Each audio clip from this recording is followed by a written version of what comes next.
मैं Ashok Budania chemistry lecturer पद पर नौहर डिग्री महाविद्यालय की तरफ से इस YouTube चैनल पर आपका हार्दिक स्वागत करता हूं। इस चैनल पर के अंतर्गत आपको एग्ज़ाम फॉर्म से लेकर एग्ज़ाम होने तक की सभी प्रोसेस, प्रीसीडिंग और सभी रिलेटेड जो भी जानकारी है वो सारी प्रोवाइड करवाई जाएगी।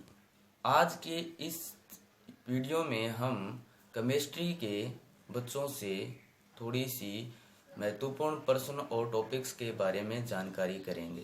तो सबसे पहले हम बीएससी पार्ट फर्स्ट के फर्स्ट एग्ज़ाम या फर्स्ट पेपर के बारे में डिस्कशन करेंगे। इस वीडियो के अंतर्गत मैं आपको ये भी बता दूं कि जो बच्चे नियमित आ रहे हैं कॉलेज में उनको तो पता ही होगा कि अपना सिलेबस क्या है, और जो नहीं आ पा रहे हैं रेगुलरली उनको मैं ये बताऊं कि इस पेपर में सिर्फ आपको थोड़ा केमिस्ट्री का बेसिक मालूम होना चाहिए। बेसिक का मतलब 11th में जो आपने पढ़ा है वही इस पेपर में आना होता है, बस थोड़ा सा उसका लेवल वाइड हो जाता है, बड़ा हो जाता है। तो बिना टाइम वेस्ट किए हुए हम अब आगे बढ़ते हैं और महत्वपूर्ण टॉपिक्स के बारे में फर्स्ट पेपर जो इनऑर्गेनिक केमिस्ट्री का होता है उसके बारे में अभी डिस्कशन करेंगे। यूनिवर्सिटी के फॉर्मेट के अनुसार अगर हम देखें तो हमारे दो प्रकार के क्वेश्चंस आपसे मेजरली पूछे जाते हैं। फर्स्ट होते हैं माइनर क्वेश्चन जिनका आंसर आपको बहुत कम शब्दों में देना होता है। दूसरे होते हैं मेजर क्वेश्चंस जिनका आंसर आपको बड़े और विस्तारपूर्ण देना होता है। तो इसके लिए आपको ज़रूरी है कि प्रत्येक टॉपिक्स के बारे में पूरी जानकारी आपके पास हो। तो अब हम फर्स्ट यूनिट के बारे में चर्चा करेंगे। फर्स्ट यूनिट के अंदर आपको पता है एटॉमिक स्ट्रक्चर और पीरियोडिक टेबल के बारे में पूछा गया है, जिनमें से कुछ महत्वपूर्ण टॉपिक्स ये होते हैं कि डी ब्रोगली की परिकल्पना, हाइजेनबर्ग का अनिश्चितता का सिद्धांत, श्रोडिंगर वेव इक्वेशंस, क्वांटम संख्याएं और कक्षकों की आकृति और उनका पुनर्विन्यास मुख्य हैं। और इसके साथ साथ आपको अगर मैं बात करूं पीरियोडिक टेबल की तो आयनन ऊर्जा, इलेक्ट्रॉन बंधुता, विद्युत ऋणता, आयनन विभव, इनके बारे में बेसिक से लेकर थोड़ी सी एडवांस लेवल तक आपकी प्रिपरेशन होनी चाहिए। तो ये हो गई हमारे फर्स्ट यूनिट की बात।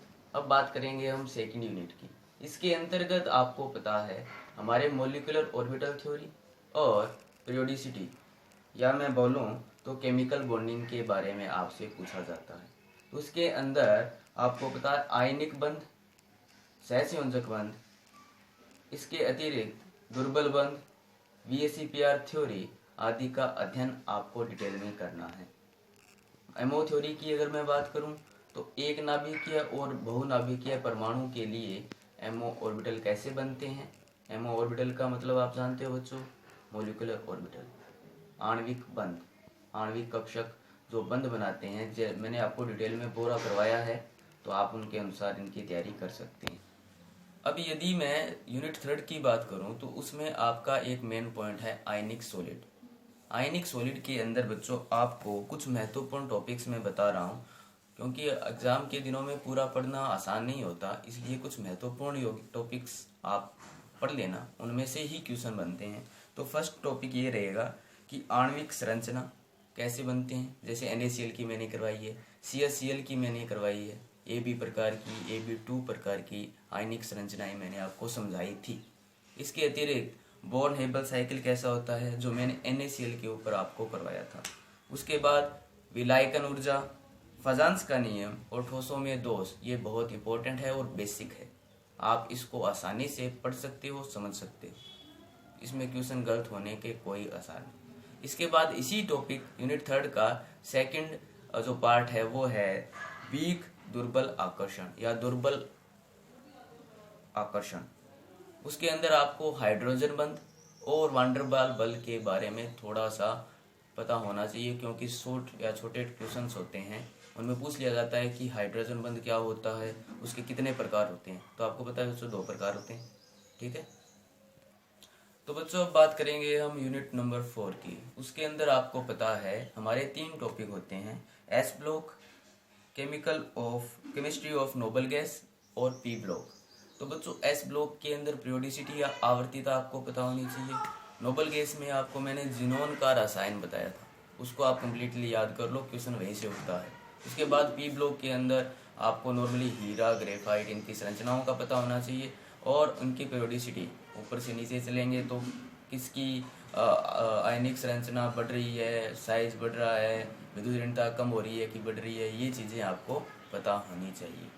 इसी के अतिरिक्त आपको छोटे मोटे क्वेश्चन जैसे हीरा हो गया तो उसमें संकरण क्या है, ग्रेफाइट में संकरण क्या है, मुक्त इलेक्ट्रॉन कैसे पाए जा रहे हैं, उनकी संरचना परतदार है कि कोष्टलिकी है, उसमें कौन सा संकरण पाया जा रहा है, इनके बारे में आपको थोड़ा सा बेसिक नॉलेज होना चाहिए। इसके अतिरिक्त आपको छोटे छोटे जो मैंने स्टेप बाय स्टेप आपको टॉपिक्स करवाए हैं उनकी एक बार आंखों से रीडिंग लगा लो।